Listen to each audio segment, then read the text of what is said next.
వి gold trusted gold buyers తాకట్టులో ఉన్న బంగారాన్ని విడిపించి ఈ రోజు ఉన్న మార్కెట్ ధరకే కొనబడును. మరిన్ని వివరాలకు సంప్రదించండి 7771077720.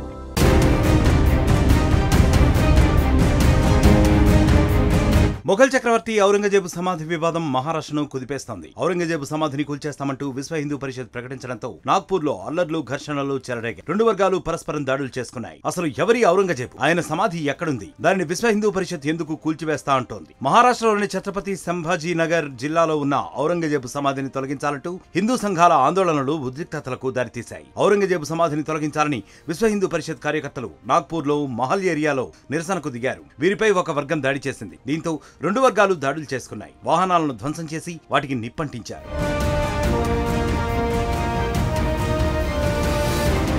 నాగ్పూర్ హింసాత్మకంగా మారడంతో పోలీసులు రంగంలోకి దిగారు. ఎయిర్ గ్యాస్ ఉపయోగించి పరిస్థితిని అదుపులోకి తీసుకొచ్చారు. నాగ్పూర్ లోని అన్ని ప్రాంతాల్లో కర్ఫ్యూ విధించారు. ఈ అల్లర్లలో ఇప్పటివరకు మొత్తం 39 మందిని అరెస్ట్ చేశారు. అయితే ఇటీవల ఛత్రపతి మహారాజ్ తనయుడు సంభాజీ జీవిత చరిత్ర ఆధారంగా వచ్చిన చావా సినిమాతో ఔరంగజేబు సమాధి అంశం తెరపైకి వచ్చింది.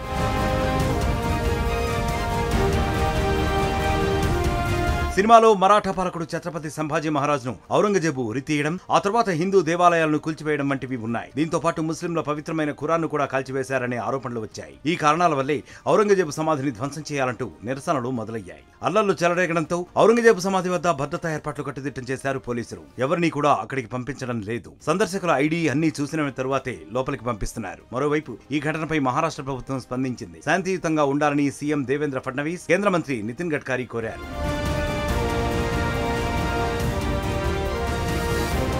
ఆరవ మొఘల్ చక్రవర్తి అయిన ఔరంగజేబు 1658 నుంచి 1707 వరకు భారతదేశాన్ని పరిపాలించాడు. దేశ చరిత్రలో అత్యంత వివాదాస్పద వ్యక్తుల్లో ఒకటిగా ఔరంగజేబు నిలిచాడు. అధికారాన్ని చేజిక్కించుకోవడానికి సొంత అన్నను ఓడించాడు. క్రూరమైన యుద్ధం చేసి సింహాసనాన్ని అధిష్ఠించాడు. అతని పూర్వీకులు బాబర్, హుమయూన్, అక్బర్, జహంగీర్, షాజహాన్ అవలంబించిన గొప్ప గొప్ప సాంస్కృతికంగా విధానాలకు భిన్నంగా పాలించాడు. ఔరంగజేబు పాలన అంటేనే కఠినమైన ఇస్లామిక్ పాలన, షరియా చట్టాన్ని అమలు చేయడం, సైనిక దాడులే గుర్తుకొస్తాయి.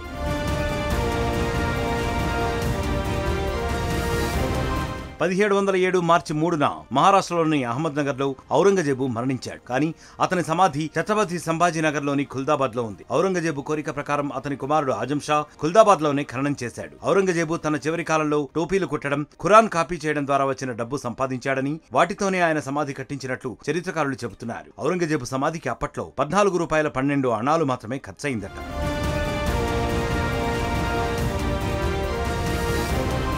మరిన్ని వీడియోస్ కోసం ఛానల్ ని సబ్స్క్రైబ్ చేయండి. లేటెస్ట్ అప్డేట్స్ కోసం వాట్సాప్ ఛానల్ ని ఫాలో అవ్వండి. అండ్ లింక్ డిస్క్రిప్షన్ లో ఉంది.